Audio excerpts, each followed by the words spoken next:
If you've been paying attention to Abiotic's story so far, it's no secret just how powerful the Gate company really is. I mean, what other company you know of has the ability to casually stop time just sitting in a cell?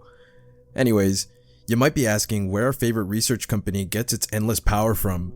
Well, that's what we'll be talking about today, and I'll try explaining what purpose the Keystone facility has with the little information given to us for now, and some theories I personally have about the influence this facility and its employees have over the other Gate facilities beneath it.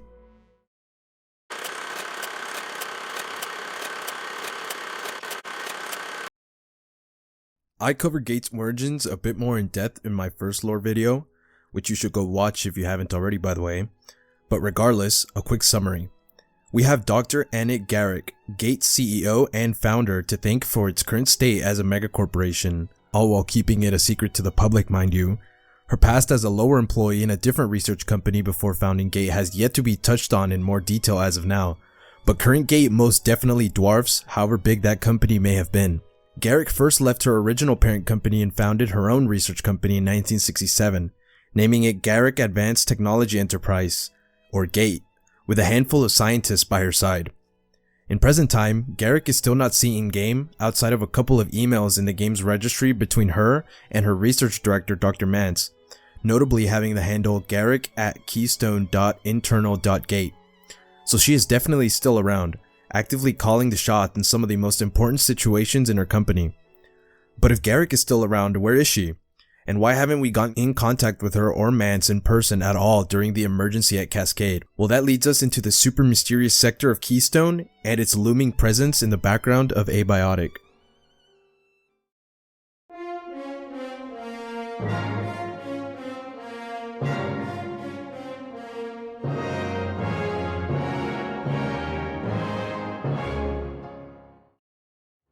Everything about Keystone is currently speculative and surrounded by mystery.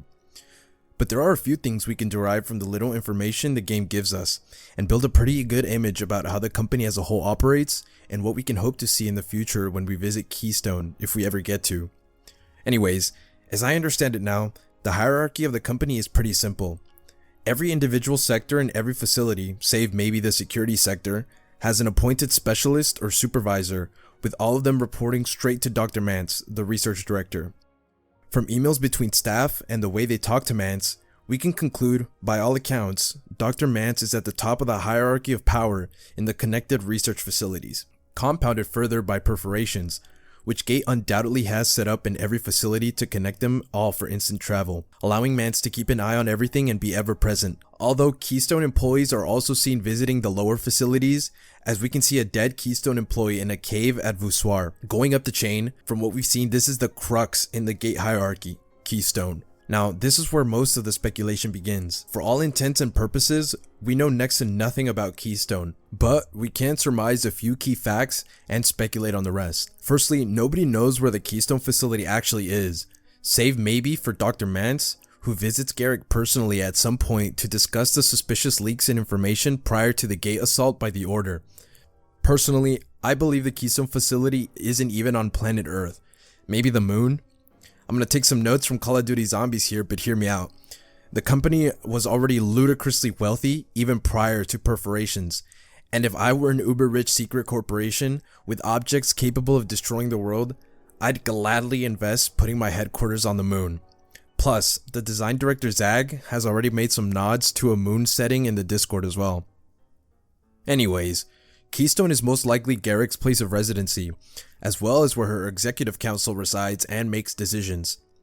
If the general structure of a real-world corporation is at play here, we can assume her original small expertise research team works closely with her here, along with internal data analysts, corporate connections, foreign affairs staff, and government connections. Looking more closely at those government connections, Garrick has the impressive feat of not only having the support of more than 8 governments, but also having entire facilities built on foreign land operating under her.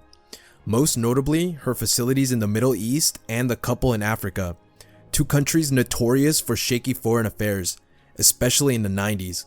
But regardless of global politics, Gate's research and containment of the anomalous is undoubtedly of high interest to any country's government and the world's many corporations, hence the need for corp associates and internal government connections.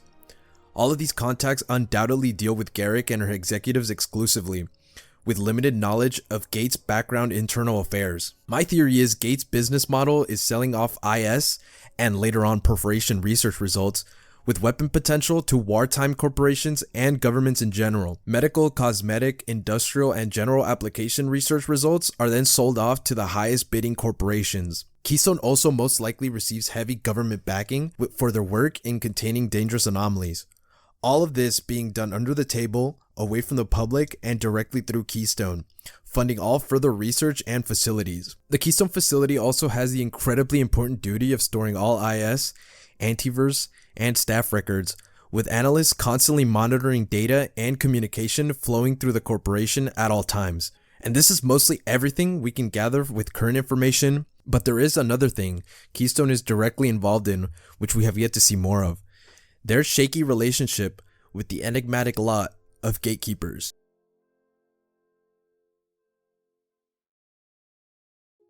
Gatekeepers are a contract militaristic mercenary group hired by Gate, or more specifically Keystone, for defense, containment aid, assassination, and as paid guns, with different specialists for different situations, which we can see in the roadmap icon.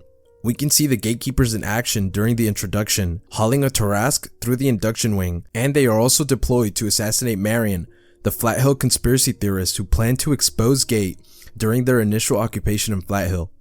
And yes, by definition they are mercenaries, as they operate completely autonomously outside of Keystone control, most likely only motivated by their paychecks, evident by the fact they have an entire Intrados, or Shadowgate facility, under their control, with nobody but the Gatekeepers knowing where it is exactly, and any and all attempts at receiving a report about the IS is kept there by Mance going completely ignored.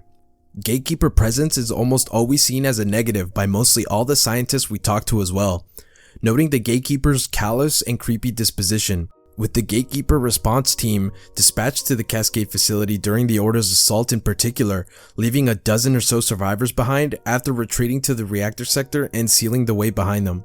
Although you can't really blame them for that one, can you?